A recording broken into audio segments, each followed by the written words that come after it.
It's great to be here. I think we're live. Hi, everybody. Hi. And thank you for joining us again. Yeah. And this is the second Twitch, and I'm Inon Zur, and this is... Aeralie Brighton. Aeralie is an amazing singer, and I think I'm going to start the session today by Aeralie tell us how did we meet? It's a little bit of a funny story. Yeah. I had literally just moved to LA maybe 2 weeks prior, and I was getting messages from composers because I was networking and sending messages and posting samples of my voice. And all of a sudden, I get a message from you, and you said, or you wrote on my Facebook wall, "Hi, do you want to work together?" I was like, who does that? Yeah, me, I am Neanderthal when it comes to, No. I always thought that it was like there's a certain way you have to do everything and it's all official and you have to email their official business, email, and it's only from their website. And so it's like, who's this creeper messaging me, asking me to come to their house? So, but I checked out your profile and I'm like, oh my God, it's Inon Zur. I used to listen to you growing up and all of my stuff that inspired me, games and TV and movies, and just like, holy crap, it's like blast from my past. Well, so wait, it's just like, it's... This is your Twitch, right? And Yeah. It's coming through? Yeah. Okay. Yeah. Amazing. Well, again, I think Aeralie is bringing just this amazing, unique voice. The depth of the voice, and also her ability to improvise. And sometimes I will just give, some singers, you really need to spell it out for them. Sing that, and with Aeralie, I'm just like giving her like the idea, and suddenly she'll go and she will do whatever she wants, and then it'll be perfect. And if no, we'll do it again. And then she's coming up with all these amazing harmonies and counterpoints that are going with the songs, and turns it into something that I really hope that the song is going to be. I think you're giving me a lot of credit where you need to take some credit too, because it takes, in order for someone like me to do what I do, it takes talent and something to inspire me. I need something to grasp hold of. So I think that the synergy is great. The chemistry is great. The vibe, we just think alike. So. Well, enough about us. The more important thing is we have a lot of questions to cover today. Absolutely. So I think we should jump right in. So let's get to you. Well, okay, but we have some people that already asked some questions. Okay. So should we start? Why don't you run the show, Aeralie? Okay, so let's see here. This one's for you, and it's from Juan Carlos Valeri. I hope I said that right. Juan. Hi. And Juan asks, how do you compose for a game? Do you work with footage of the game like you would with a movie, or do you actually have a playable version of the game at the studio? It's a great question, and usually everything is so secretive when I start to work on a game, especially big AAA games. For example, when I started working on Fallout 3 or 4 or 76, for example, the information was there, but it was just basically treasured at Bethesda. Yes. I did not get anything. And so sometimes just keywords. Oh, why don't you write me a sad song about a mountain?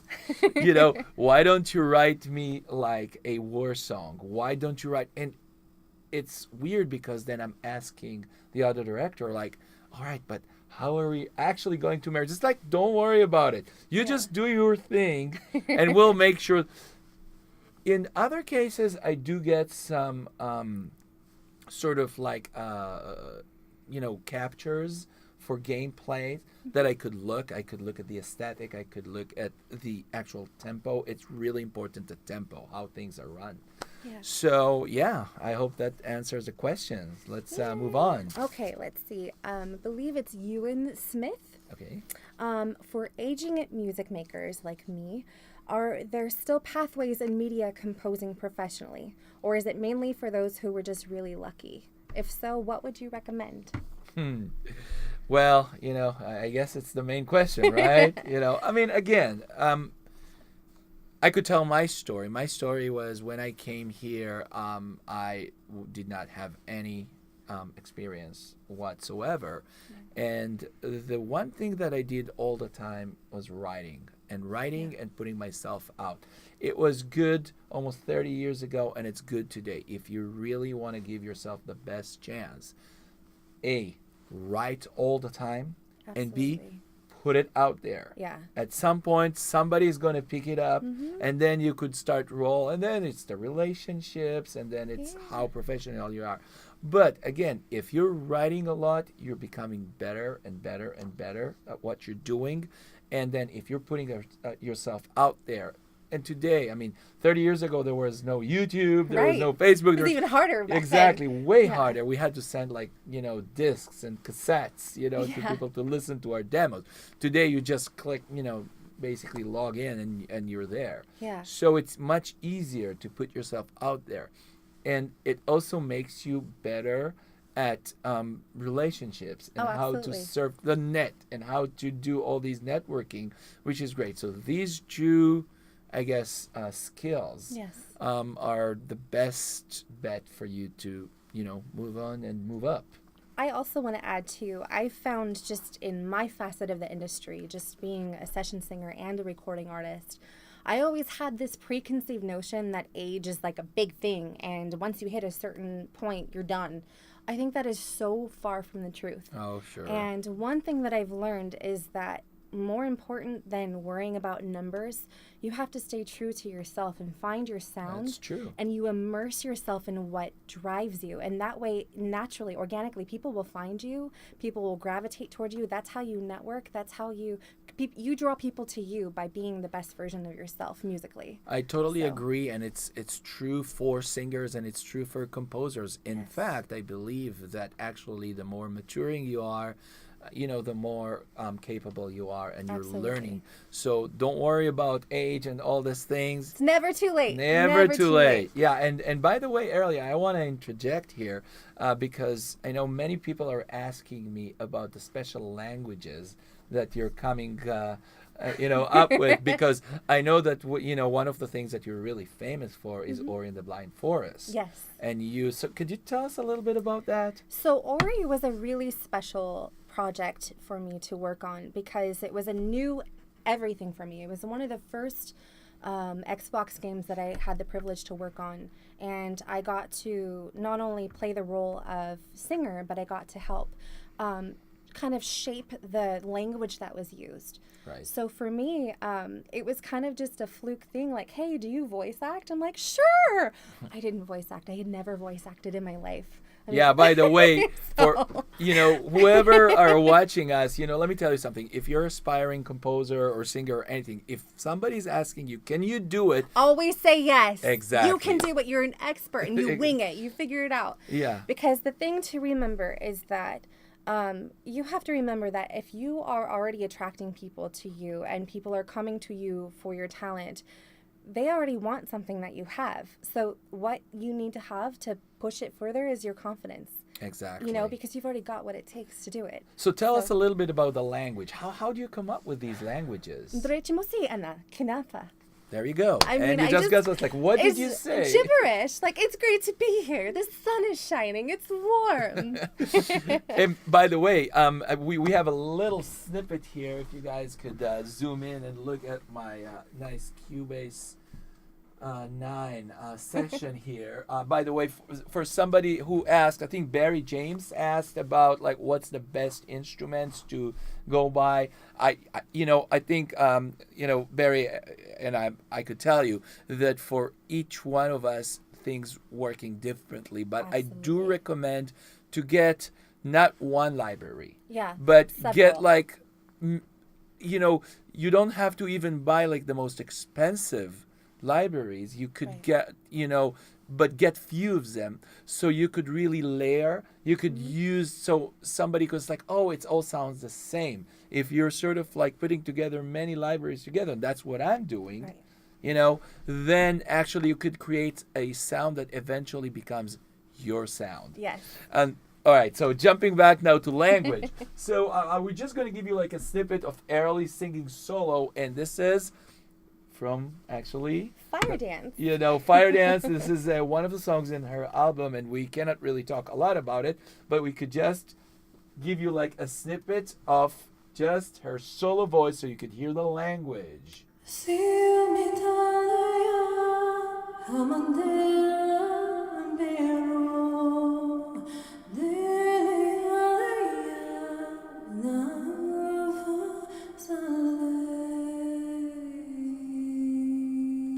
So there you go.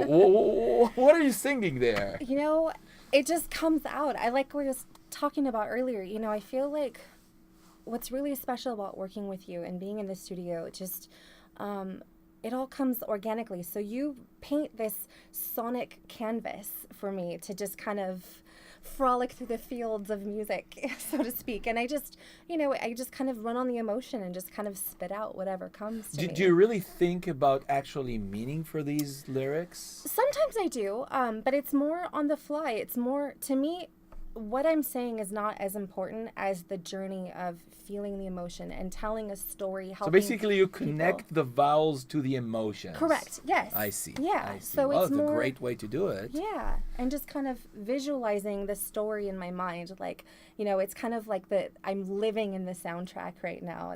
It's amazing. Yeah, no, I mean, there is a lot of to look forward. Aeralie sang this song, and also she's being featured on another song. So it's, you guys have a lot to look forward. Let's just keep on going with more questions. Okay, so let's see here. We have, this is one for you from Kendall Sampson. Which of the Fallout soundtracks was the most memorable from a studio experience?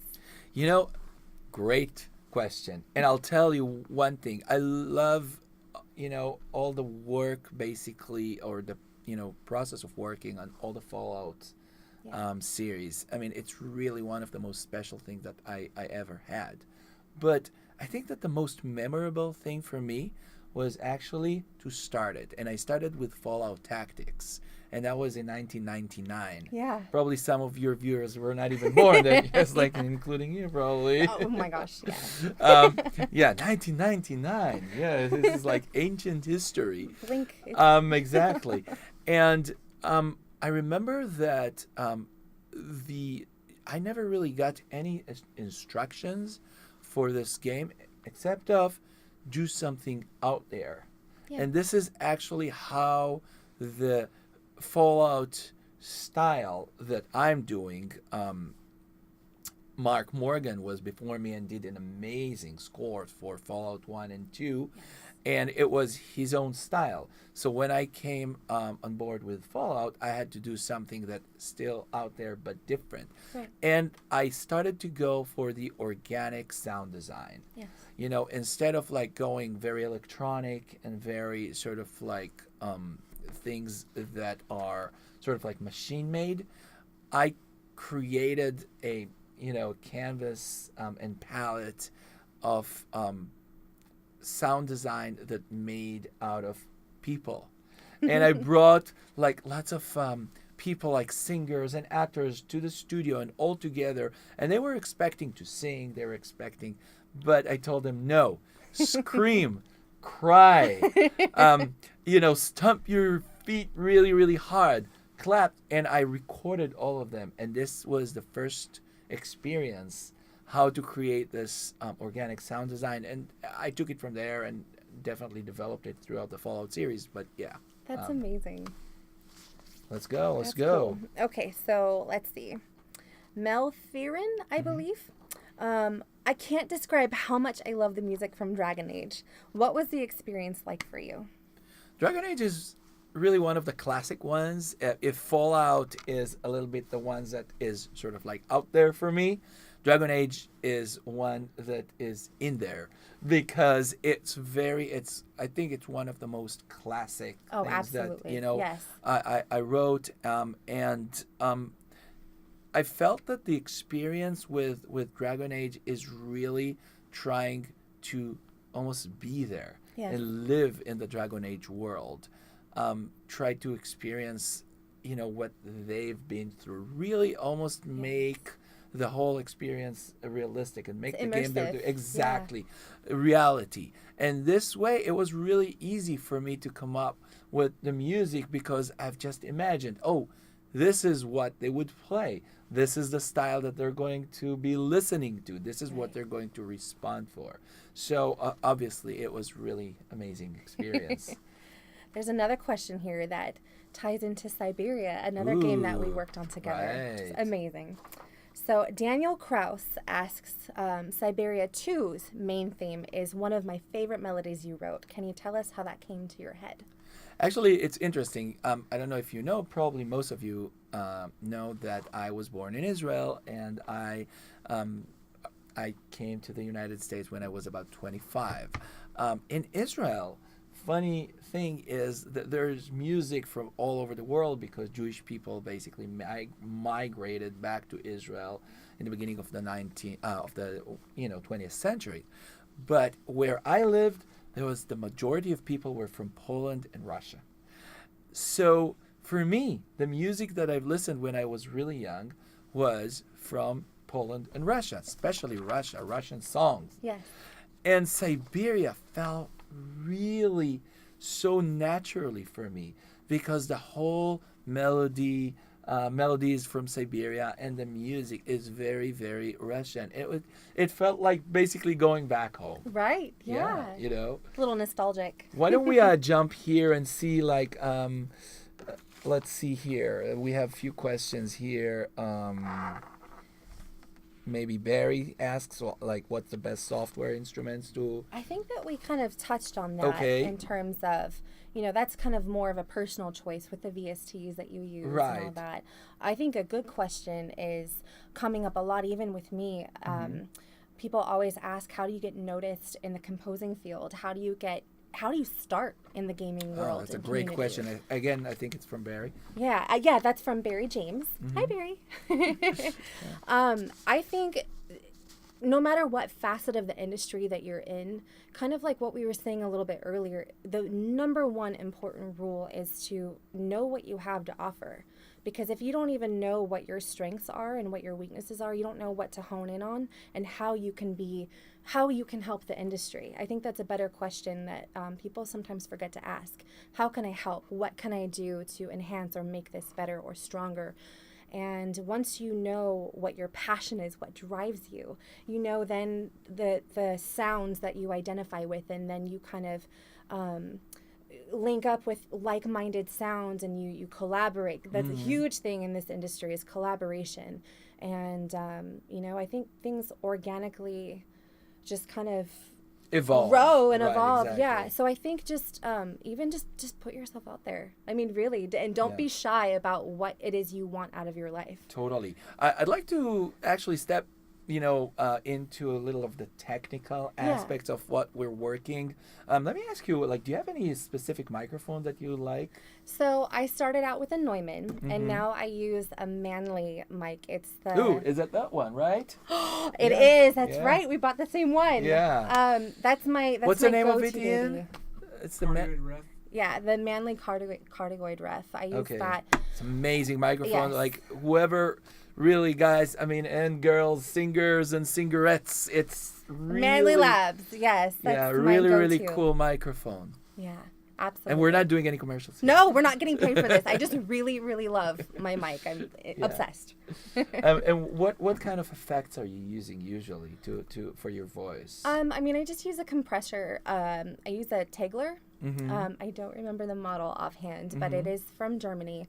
And I just use the compressor, and then I use my Bricasti for my reverb. Yeah, we have. I have the Bricasti yeah, here. right here. It's amazing. Bricasti is really reverb. like a industry standard. Yes. So if you're considering like an outward gear for reverb, which I really like to use, the Bricasti is really a great purchase. Absolutely.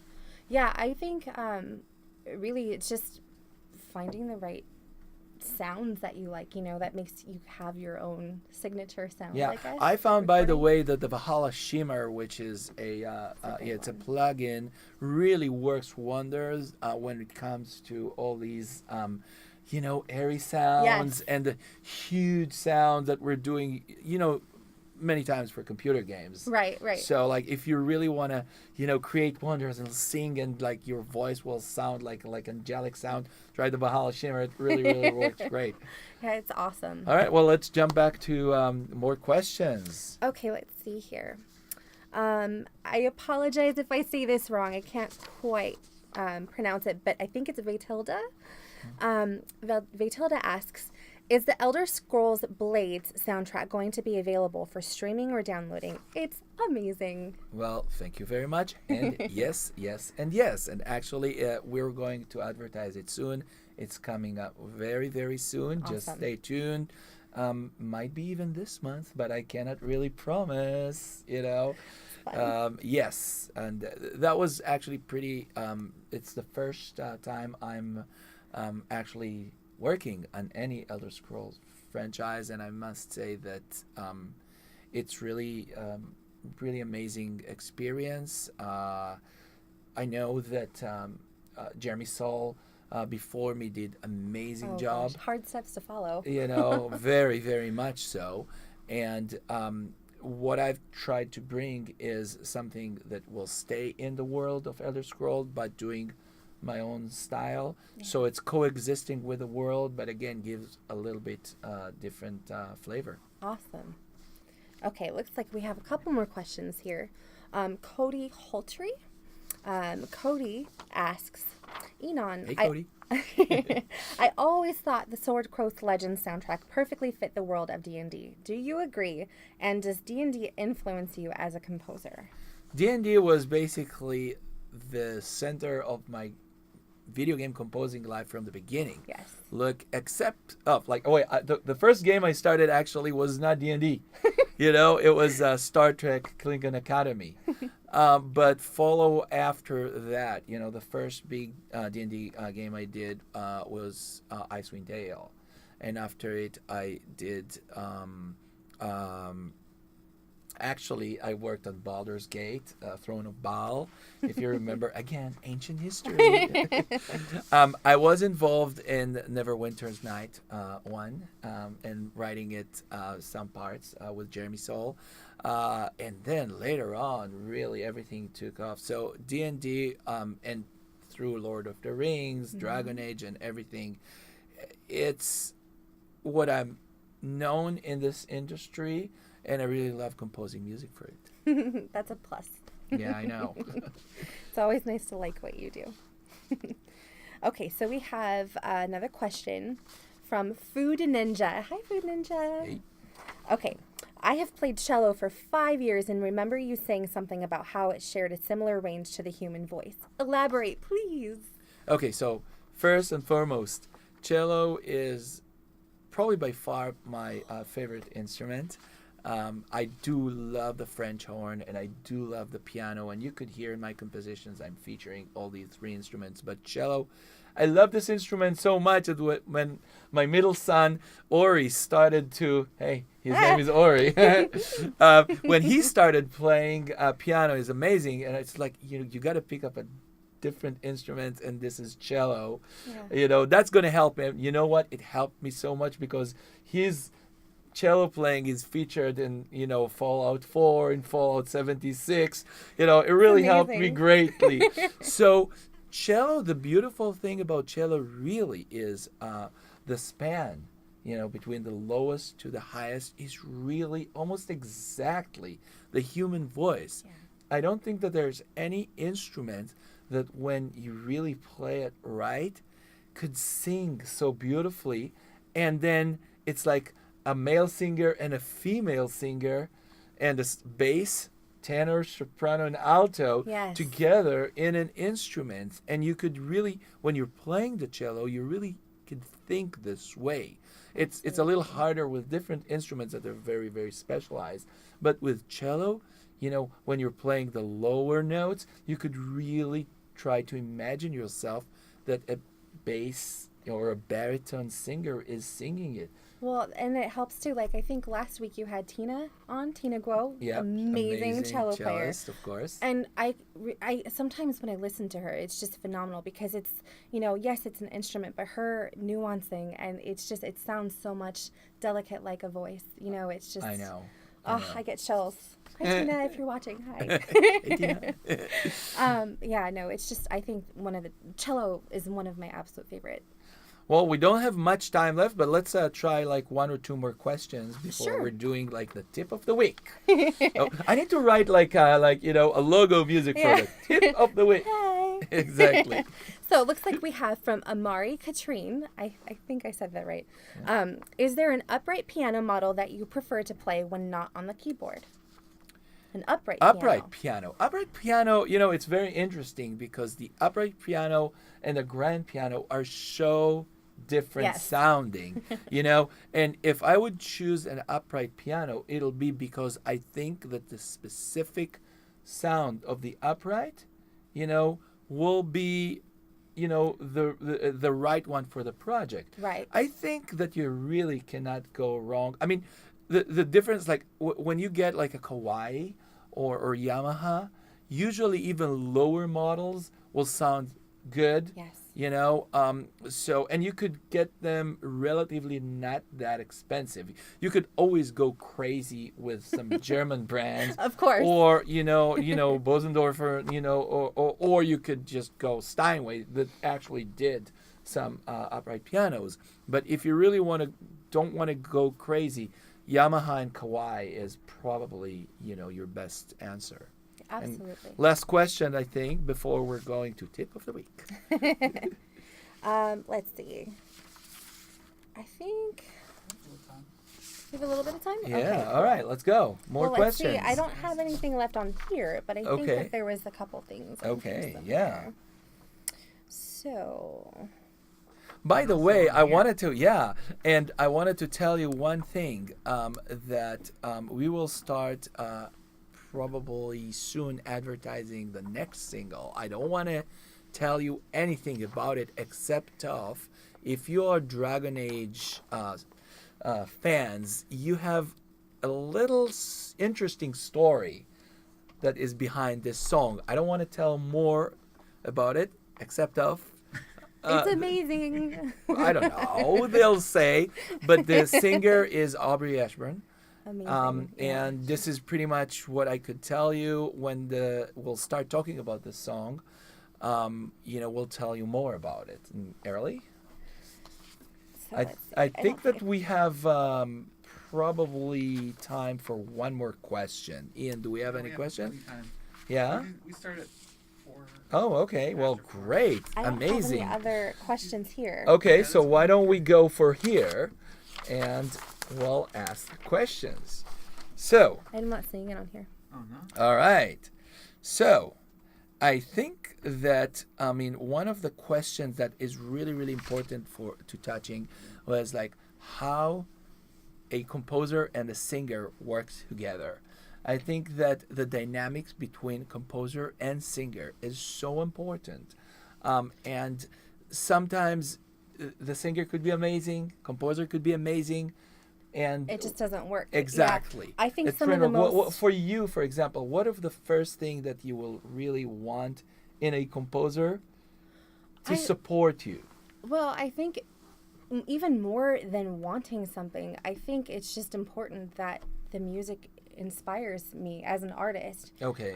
It's something that I can grasp hold of. And I think something that really connects me to your music is just, Right. I feel like it's so easy to work with you. It's very organic. Like I mentioned earlier, we're like-minded. Mm-hmm. And I feel like we're so open, and maybe when you have a composer that's not so restrictive, Mm-hmm. because for example, I've demoed for tons of games. Mm-hmm. Some of them are brilliant composers, really good, but Mm-hmm. I think sometimes I need a composer to know, if you're going to hire me, you need to know my voice and the range, because if you write something and you're like, oh, but you sounded amazing on this, but you can't do this, and it's like, but you didn't write for my voice. It's Right. beautiful music, gorgeous, but so I think when composers have their singers in mind and they know that, okay, I have Aeralie coming in and she's really really powerful in her lower and mid register, that's like, okay, we got this, now that's out of the way and we can just do whatever.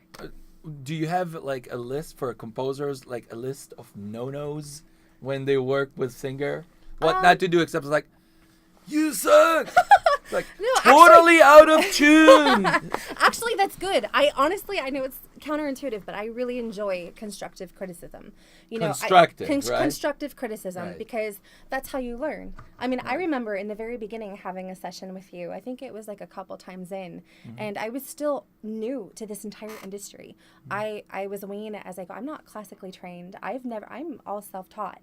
And you had taken the time to walk me through a session, and I was feeling really nervous that day, and you're like, okay, you need to breathe and relax, but you were able to sense that I was feeling insecure with the music because it was completely new for me, a whole new territory. And I took that lesson home, and I've never forgotten that to this day, and I always take that piece of advice from you and put it into all of my other sessions, especially when it's something new. Just like, you have nothing to lose. I think it's a great answer. And just talking a little bit about the album. During the album, I worked with, I think, 6 singers. And each one of them is so different. So I really had to adjust. And I think that one advice that I have to give to composers that are working with soloists, and especially with singers, because they are different. Oh, yes. Here comes the drama. Yeah. I mean, you have to understand, and to try to gauge the artist that is working with you, what is engaging for the artist, right? What basically brings the best out of the artist. Because sometimes, you're on the first take, and it's really not what you were hoping for. Right. And it happened to me, believe me. So what do? You're you're already paying, the singer is there. I mean, things could go wrong, but I believe that in every artist, especially if you already have chosen this artist, there is something very special. Absolutely. But you need to find it. Sometimes it takes a little time. Yes. But, you really need to find it. And I think that with this, we're going for the tip of the week. Dun, dun, dun. Yeah, exactly. How about tip of the week could be this question? Yeah. In your opinion, from Ireland, another question. On your opinion, how important is it to learn proper music notation, counterpoint? Oh, well, let's talk. Yeah, let me repeat the questions. Yeah. How important is actually music theory for composers and for singers? Why don't you start? Well, I am kind of an anomaly because I have not been classically trained. I have loosely studied music theory, self-taught. I took one college class at LAVC out in the Valley. And for me, it actually is very important to at least familiarize yourself with the notation, because it helps in when you go, you come in and you're paid for a certain amount of time. You can at least follow along on the paper. Okay, this is the direction of my melody, and I'm going up and down, and this is the timing and the rhythmic. So yeah, I do think to an extent it's important, but if you're not well versed in the music theory world, then you need to have strong hearing. Yeah, no, I believe that either if you're a composer that you have great talent and you could come up with amazing melodies, still either you learn the craft or you'll have somebody that knows the craft really, really well to work with you. Right. As a composer, you need to have with yourself a huge set of tools. Just imagine this big toolbox that probably you will use most of the time, maybe 10% out of it, 15% out of it. But just the fact that you have all these tools, and tools could be really knowing, harmony well, doing notation, counterpoint, all these things. It's there, and the fact that you're not thinking about using it, you're still using it, even if you're not really imagining. Right. My tip, for this week is this. Many people are coming and saying, "Oh, we hit a brick wall when it comes to composing. I just really stumbled upon something that I wrote, and everything I'm doing is just not really working." Okay, so when you hit a brick wall, there are two ways to do it. Either you go back, like many times I'm doing, and take another run and break the hell out of this wall. But I think a better way is trying to go around this wall. And going around this wall is really stop thinking about what you all the time try to write, okay?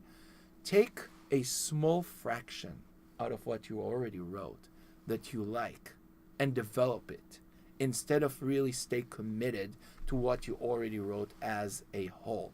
Basically, because probably something that you wrote there was right, but maybe other things were not. Just choose parts, small part of it, and start growing like a new plant out of it. So that's mine for today. Aeralie? I think for me, I get asked a lot about just life as a session singer and how I differentiate between recording artist and session singer. And I think the biggest thing I've had to learn for myself is not getting caught up and lost in the industry. I'm not a composer, so I'm not the one writing and hiring the talent. I am the talent coming, and so it's sometimes easy to get lost in what everybody else wants you to be. And I think that it's so important to know who you are, to know what you have to offer, and to remember what makes you unique, because there's always going to be people out there that are better than you, that are more talented or more educated in the music theory. There's going to be people trying to copy you or try to do what you do, and it's not a bad thing. It's because they really look up to what you're doing. So it's not so important where you stand versus knowing who you are and what you offer, and always stay on top of that. Always keep yourself sharp and love what you do. It's a journey. Great advice. And I really want to thank everybody. And one more last thing. Yes. Say something. Happy Pancake Dude says, and say something in Hebrew. שלום לכולם, אני מאוד שמח שהצטרפתם אלינו, ואנחנו נתראה גם שבוע הבא. And now that was a Hebrewish. No, that was in Hebrew. So thank you so much for all our loyal fans. Keep on listening, keep on loving, keep on eating, and keep on having fun. Food Ninja! Exactly. And we will see all of you next Thursday. And we'll give you a little bit more information, but there is some more surprises to come very soon. So thank you, Aeralie. Amazing job. Thank you. And, Aeralie is already involved in some interesting project, but we cannot really talk about it right now. Not right now. Not But there's right lots now. to look forward to this year coming out. So. All right. All right. Thank you, everyone. Everybody, Thanks. thank you. We love you. Mwah.